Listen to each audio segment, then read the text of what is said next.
하겠습니다. 하나님 말씀은 빌립보서 4장 14절부터 20절까지의 말씀입니다. 빌립보서 4장 14절부터 20절까지의 말씀입니다.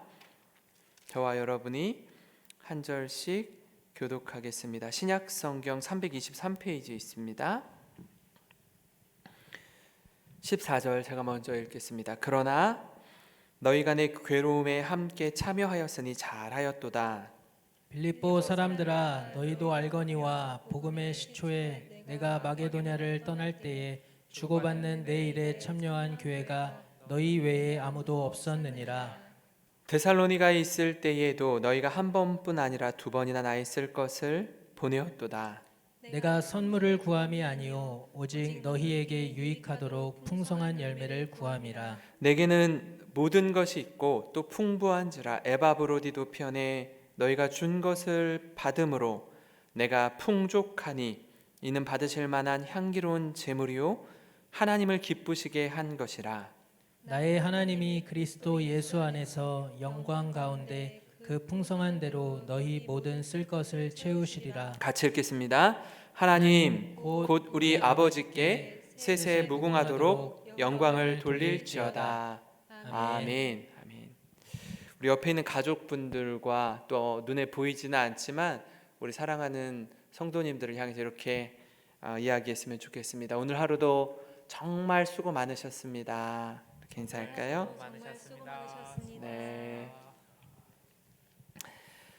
어렸을 적 성장할 때 많은 것을 머리에 잔뜩 채워넣기 위해서 애를 씁니다. 오늘날 지역마다 다르기는 하지만 또 이렇게 학구열이 있는 지역이나 또 그런 가정들은요, 아주 어릴 적부터 영어 유치원에 또 보내고요, 또 조금 더 성장하고 초등학생 고학년이 되면은 뭐 학원을 아침 9시부터 밤 9시까지 이렇게 과목마다 학원 뺑뺑이를 돌리기도 하고, 고등학생이 되면 고액 과외를 또 시킵니다. 학교 다니는 것도 사실은 벅찬데 그 외에 수많은 그 배움의 과정들, 그리고 끊임없이 계속 머리에 채워 넣으려고 애를 씁니다. 근데 이제 청소년 사역을 오래 하다 보니까 아이들이 어느 때까지는 부모님이 시키는 대로 순종해서, 그리고 부모님께 인정받으려고 아이가 벅찬데 이거 너무 과한데도 불구하고 열심히 따라서 원하는 대로 아이들이 어느 정도 따라옵니다. 그런데 시간이 지나고 이제 한계의 상황에 도달할 때가 있어요. 보통은 청소년 시기에 이제 그런 경우들이 이제 쌓여서 이제 꽝 하고 한 번에 이제 터지게 되는 겁니다. 이제 이런 현상이 왜 일어나냐면 부모님이 가지는 조급증과 또 옆집 아줌마로부터 듣는 수많은 이야기들, 정보들로 인해서 우리 아이가 혹 뒤떨어지면 어떡하지? 좋은 학교에 들어가지 못하면 어떡하지? 성적이 좋지 않으면 어떡하지? 뭐 수많은 그 두려움과 염려로 인해서 이런 상황이 벌어지는 겁니다. 저도 아이를 키우다 보니까 이런 걸 완전히 초월해서 살지는 못하더라고요. 저도 지나면서 아이가 성적표를 받아오고 또 아이가 공부하는 모습을 보고 하면 비슷한 마음들이 들 때가 왜 없겠습니까? 있죠. 있는데 부모로서의 마음의 중심은 조금 천천히 가도, 그리고 좀 더디 가도 괜찮아 라는 그런 마음의 여유와 넉넉함을 갖고 이렇게 아이를 양육하고 대해야 하는데 그게 잘 되지 않는 겁니다. 더 빨리, 더 높이, 더 많이 소유해야 성공하고 행복해질 거라는 엄청난 믿음이 있습니다. 믿음이. 그래서 그걸 계속해서 채워 넣으려고 하는 겁니다. 사실 무언가를 채우려면요, 사전에 비워야 합니다. 이렇게 많은 것을 비우고 또 비워야 합니다. 비우지 않은 상태로는요, 채울 수가 없어요. 가득 채우려고만 하고 비우지 않으려고 하는 모습 속에서 나중에 이렇게 한계에 다다라서 폭발하는 거거든요. 꽝 하고 터지는 거거든요, 아이들이. 그런 모습을 보면서 이렇게 많은 걸 내려놓게 돼요. 부모님들의 눈높이가 굉장히 높이 있다가 하늘 꼭대기에 있다가 아이들이 한번 뚜껑이 열리고 감정이 상하고 심하게 엇나가고 방황하게 되면은 하늘 꼭대기에 있던 그런 수준과 실력과 눈높이가 땅바닥으로 내려옵니다. 그런 가운데 우리의 초라함과 연약함을 발견하는 겁니다. 사실 어떻게 보면 이 채우려고 하는 모습 속에는요, 뭔가 부족함이 있다라는 걸 우리가 느끼기 때문에 그런 거거든요.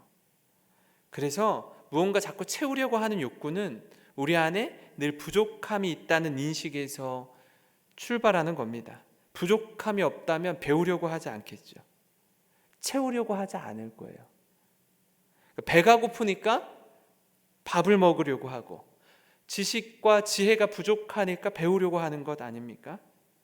근데 이러한 배움과 채움에도 지혜가 필요합니다.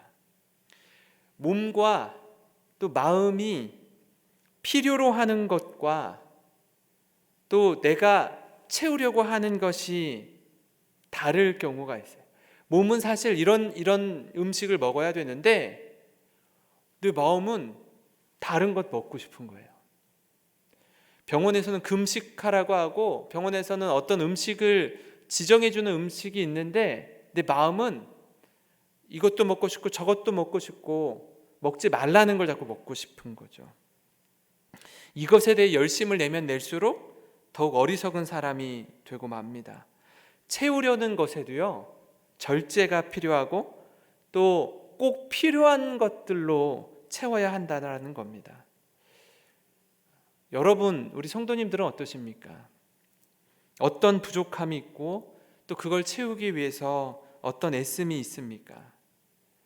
아마 그런 과정 속에 좌충우돌 부딪히기도 하고 실수도 하고 실패도 할 겁니다. 오늘 이 시간 우리 영생교회 공동체 가운데 주시는 말씀을 통해서 비우기도 확실하게 잘 비우고 채우는 과정에서도 하나님의 말씀, 하나님의 은혜로 충만하게 채워서 이후에 그 채운 것들, 충만해진 것들을 잘 나눌 수 있는, 잘 플로잉 할 수 있는, 흘려보낼 수 있는 우리 교회 성도님들이 되시기를 간절히 소망합니다. 오늘 바울에게 있어서 이제 거의 막바지에 다르는 빌립보서의 말씀이거든요. 이 앞절이 내게 능력 주시는 자 안에서 내가 모든 것을 할 수 있느니라 4장 13절 말씀인데 그 이후에 우리가 말씀을 읽은 겁니다. 바울과 빌립보 교회 성도들과의 관계는요, 마음과 마음을 진심으로 나누는, 그러니까 마음과 마음이 연결되어 있는 관계였습니다. 그래서 그가 사역할 때 마음뿐 아니라 물심양면, 물질과 마음 그 두 가지 모두가 하나가 되어서 바울을 섬겼던 교회였습니다. 그래서 서로가 서로에 대해서 배려하고 사랑하고 격려하고 안아주고자 하는 마음이 많이 있는 걸 그 빌립보서 곳곳에서 볼 수가 있습니다. 이게 교회만 그렇습니까? 교회와 동역자와의 관계만 그렇습니까? 가정에서도 그렇죠. 부모 자녀와의 관계에 있어서, 형제 간의 관계에 있어서도 그렇게 연결될 수 있습니다. 직장 동료와의 관계에 있어서도 그럴 수 있습니다. 마음과 마음이 이어지면 어떤 공동체에서든지 서로 사랑하고 신뢰가 할 때 이러한 진심을 나누는 것이 가능해집니다. 그런 면에 있어서 바울과 빌립보 교회 성도들과의 관계는 진심을 나누는 관계였고, 바울이 로마에 있을 때에 빌립보 교회의 영적 지도자였던 에바브로디도를 통해서 빌립보 교회 헌금을 가지고 로마로 향했던 것 아니겠습니까? 멀리 있는 로마에 와서 바울을 찾아 만나고 그를 섬겼던 빌립보 교회 성도들의 그 마음을 나누는 시간 아니었겠습니까? 그래서 이 과정들 가운데 지난번에도 말씀을 드렸지만 자신의 목숨을 내어주기까지 바울을 섬긴 에바브로디도를 우리가 기억합니다. 로마에 와서 바울을 섬기는 중에 그가 병에 걸리잖아요. 죽을 병에 걸려서 빌립보 교회 성도들이 얼마나 많은 걱정을 했습니까? 우리 교회의 지도자인데 혹여라도 목숨을 잃게 된다면 빌립보 교회가 얼마나 우왕좌왕하겠습니까? 큰 타격을 받는 것이죠. 그래서 바울이 에바브로디도를 위해서 간절히 기도하고 또 그가 회복되고 하나님의 은혜 가운데 병이 낫자 속히 빌립보로 보내는 것 아니겠습니까? 그러니까 서로가 서로를 사랑하고 신뢰하는 이 마음들이 어려울 때에, 힘들 때에 발휘가 되는 겁니다. 증명이 되는 겁니다. 오늘 이 시간 그런 우리의 진심을 바탕으로 해서 우리 영생교회도 지금까지도 너무 잘해왔는데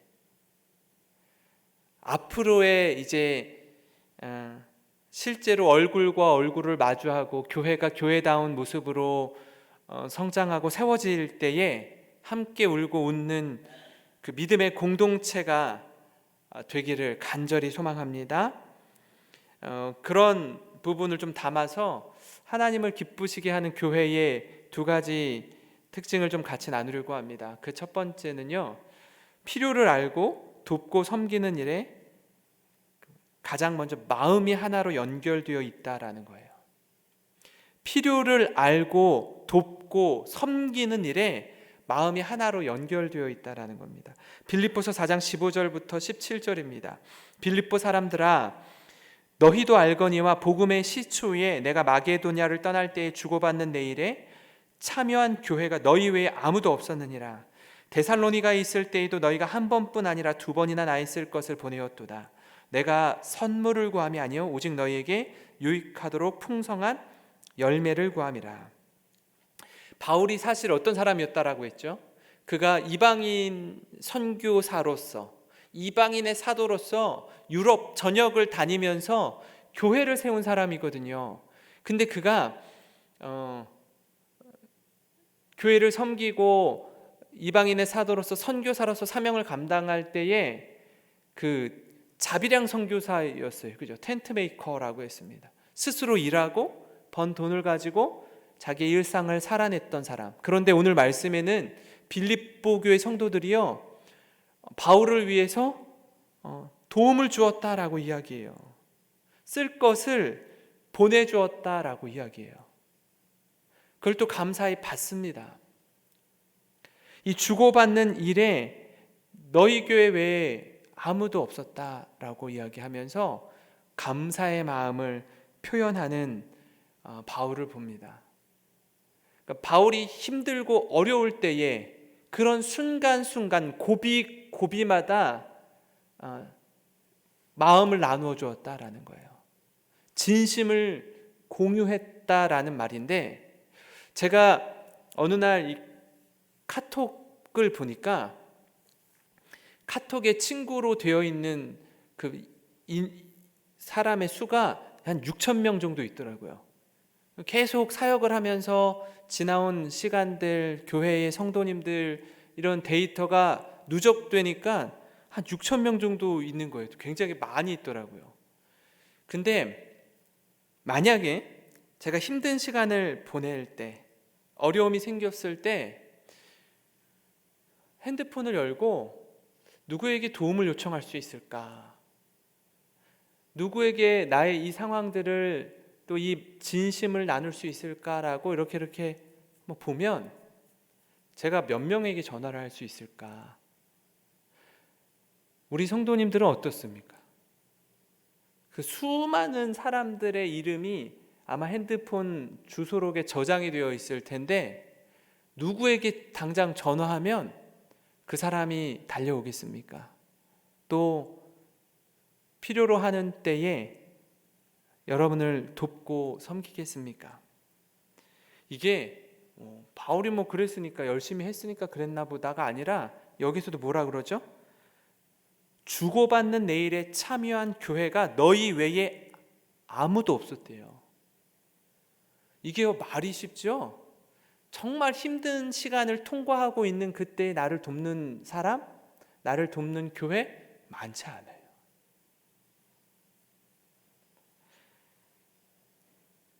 바울에게 있어서 이 빌립보 교회 성도들은요, 참 소중한 지체들이요, 공동체요, 마음을 나누는 귀한 사람들이었습니다. 바울에게 있어서 얼마나 큰 힘이 되었겠습니까? 아마 평생에 잊지 못할 동역자라고 생각했을 겁니다. 그래서 편지 곳곳에 보면 그 애틋함과 사랑이 아주 풍성하게 가득 차 있다라는 게 느껴집니다. 이를 통해서 너희 교회를 통해 무언가 더 얻고자 하는 마음으로 이 편지를 쓰는 게 아니에요. 오히려 빌립보 교회를 통해 충분한 누림과 유익을 얻었다고 바울이 고백하고 있거든요. 우리가 사는 이 시대가 사실은 최첨단 시대를 살고 있지 않습니까?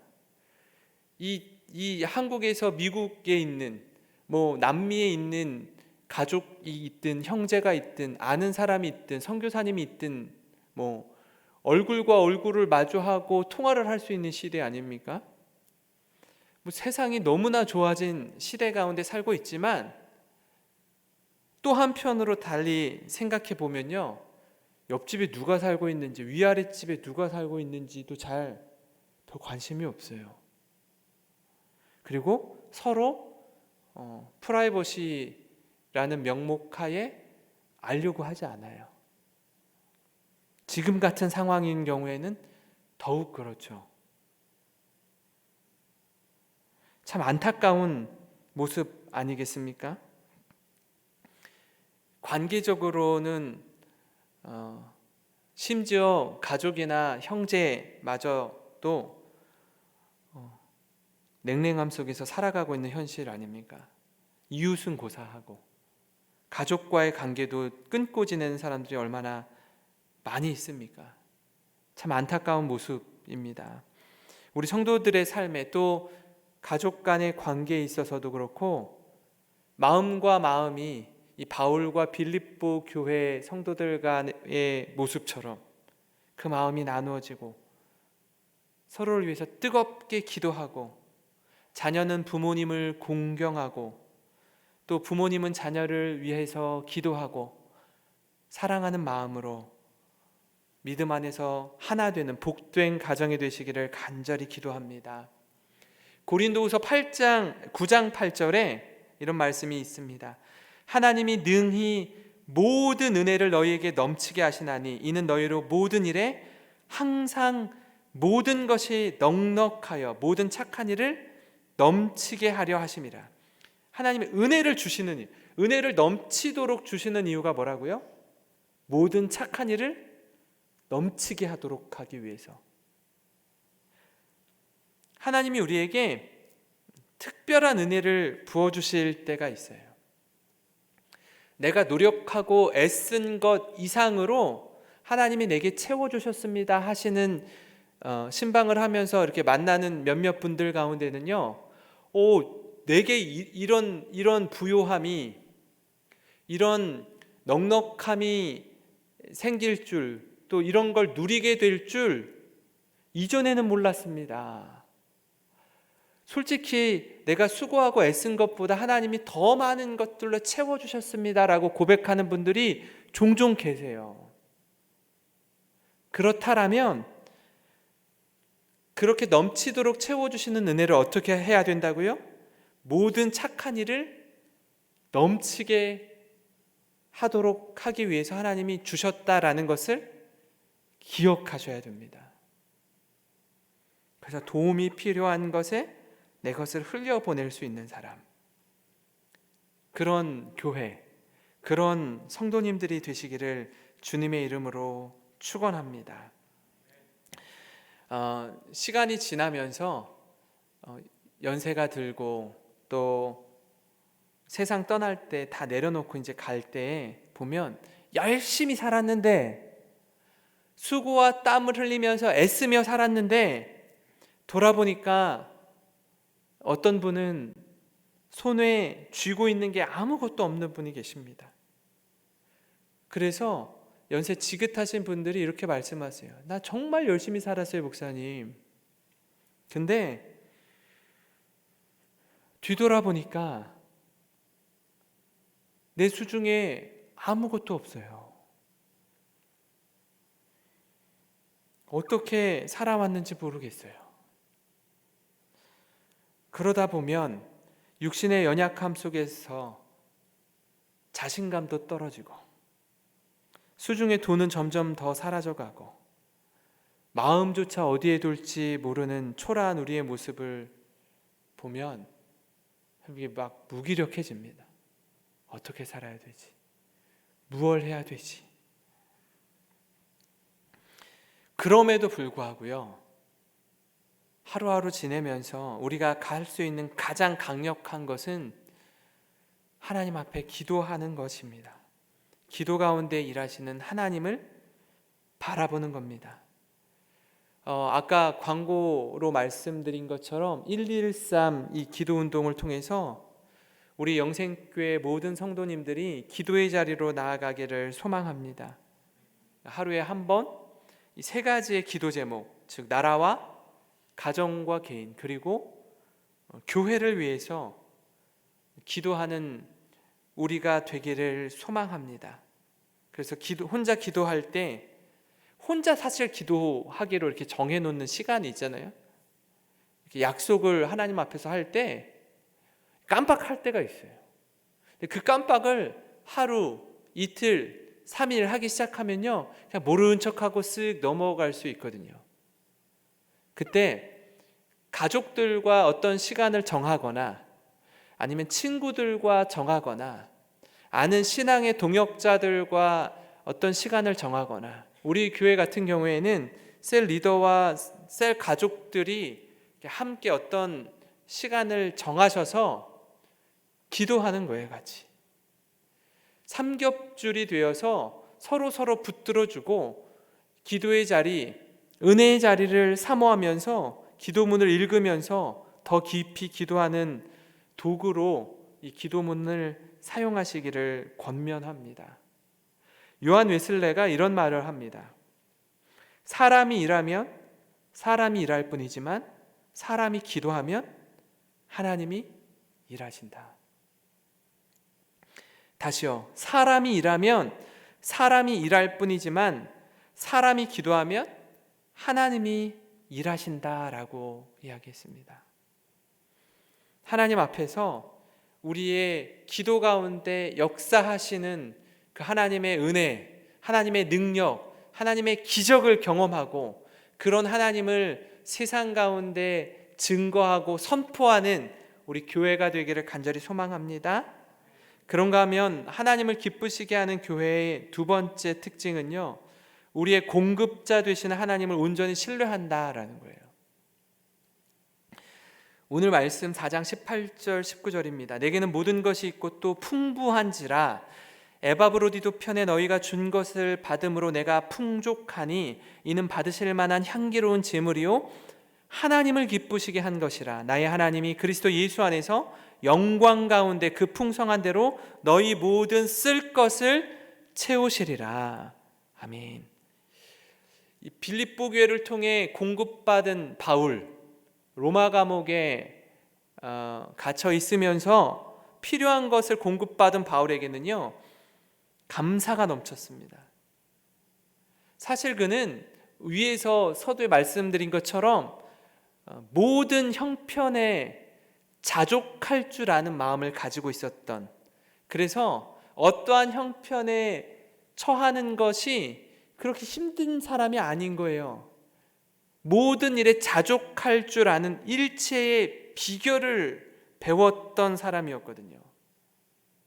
그런 그에게 또 빌립보 교회 성도들이 그를 섬기는 모습을 통해 하나님의 채우심, 하나님의 인도하심을 바울이 경험합니다. 그러면서 바울이 누구를 위해 기도하죠? 빌립보 교회 성도들을 위해. 나의 하나님이 그리스도 예수 안에서 영광 가운데 그 풍성한 대로 너희 모든 쓸 것을 채우시리라, 이렇게 얘기해요. 우리는 기본적으로 우리 주머니에서 다른 사람의 필요를 위해 또 그들의 필요를 채우기 위해 섬기면 그만큼 마이너스가 된다고 생각해요. 그리고 실제로 마이너스가 돼요. 내 것을 나누고 베풀면, 내가 100을 가지고 있었는데 10을 주면 90이 되는 게 정상이에요. 맞아요, 그게. 근데 현실적으로는 그런데 나눔과 베푸는 인생 가운데요, 하나님이 채워주시는 거예요. 근데 그건 어떤 사람만 알아요? 내 것을 나누고 베푼 사람들은 하나님이 채워주시는 은혜의 풍성함을 경험합니다. 목사님, 저는 그런 경험 한 적이 없는데요. 저는 그렇게 살아본 적이 없어요. 하나님이 채워주신다는 게 무슨 얘기예요? 아직 경험을 못하신 분들은 먼저 하셔야 될 게 있어요. 그게 뭐라고요? 도움이 필요한 분에게 내 것을 먼저 나누고 베풀고 섬기는 겁니다. 먼저 내 주머니에서 내가 귀하게 아끼는 그것을 내어줄 때 하나님께서 놀라운 기적을 펼쳐 가실 줄 믿습니다. 그것을 경험하셨으면 좋겠습니다. 그때 놀라운 일들을 하나님이 인도하실 것입니다. 하나님을 기쁘시게 하는 삶, 또 하나님의 동역자와 함께 또 그를 섬기고 베풀고 나눌 때 이루어지는 기쁨의 현장, 그 모습 속에 바울은요, 갈라디아서를 통해서 이렇게 도전합니다. 갈라디아서 1장 10절입니다. 우리 한번 같이 읽어보겠습니다. 시작. 이제 내가 사람들에게 좋게 하랴, 하나님께 좋게 하랴, 사람들에게 기쁨을 구하랴. 내가 지금까지 사람들의 기쁨을 구하였다면 그리스도의 종이 아니니라. 아멘. 이거는 우선순위에 대한 문제예요. 하나님의 말씀과 사람의 이야기 속에서 무엇을 더 가치 있게 여기고 어떤 말씀에 더 순종해야 하는지에 대한 거예요. 사람은 당장 내 눈앞에 있고 그 사람의 눈치는 보여지고 하나님은 별로 눈에 보이지는 않고, 그렇다 보면 살아가면서 하나님을 두려워하기보다는 사람의 눈치 보느라 하나님의 말씀에 불순종할 때가 있습니다. 이때를 경계하고 경고하고 바울이 지금까지 어떻게 살아왔는지에 대해서 나는 지금까지 내가 만약에 사람들의 기쁨을 구하는 자였다면 그리스도의 종이 아니니라 라고 말씀합니다. 그러나 동시에 로마서를 통해서 그리스도인의 참모습을 이렇게 말씀해 주고 있는데요, 제가 참 이렇게 가슴에 새기고 좋아하는 말씀이기도 합니다. 14장 18절입니다. 로마서 14장 18절 우리 같이 읽겠습니다. 시작. 이로써 그리스도를 섬기는 자는 하나님을 기쁘시게 하며 사람에게도 칭찬을 받느니라. 아멘. 아까 갈라디아서 말씀은 우선순위에 대한 말씀이었다라면 로마서 말씀은 조금 더 폭을 넓혀서 그리스도를 내가 섬긴다라고 하는 그리스도인이라면 하나님을 기쁘시게 할 뿐 아니라 동시에 사람들에게도 칭찬받는 사역, 칭찬받는 일들을 감당해야 된다라는 거예요. 우리의 필요를 따라 공급해 주시는 그 하나님 앞에서 그 하나님을 신뢰하며 나아갈 때에 생각나는 한 사람이 있었습니다. 그 사람이 누구냐면 다윗입니다. 그의 인생이 하나님의 마음에 합한 사람으로 평생을 살았지만 또한 하나님 한 분만으로 만족한 인생을 살았던 다윗이기도 합니다. 시편 23편 1절에 이렇게 말합니다. 여호와는 나의 목자시니 내게 부족함이 없으리로다. 하나님만이 나의 모든 것 되어주시고 하나님만이 내 인생에 부족함을 느끼지 않도록 만드시는 나의 목자가 되어주십니다. 어린 양인 나는 목자 되시는 주님을 따르면 모든 것을 공급해 주시고 인도해 주시고 채워 주신다라는 것을 확신합니다라는 믿음의 고백 아니겠습니까? 이 23편의 마지막 절인 6절에 그가 동시에 이렇게 말합니다. 내 평생의 선하심과 인자하심이 반드시 나를 따르리니 내가 여호와의 집에 영원히 살리로다. 내가 여호와의 집에 영원히 살리로다. 이 믿음의 고백이 여기 서 있는 저를 비롯해서 우리 모든 성도님들의 평생의 고백이 되시기를 간절히 축복하며 기도합니다. 그래서 우리의 만족이 주님께 있다라는 것, 그 다른 어떤 것으로도 채울 수 없는 주님께 있다라는 것을 기억하고 말씀 가운데 평강을 누리는 우리 영생교회가 되기를 간절히 소망합니다. 우리 같이 기도드리겠습니다.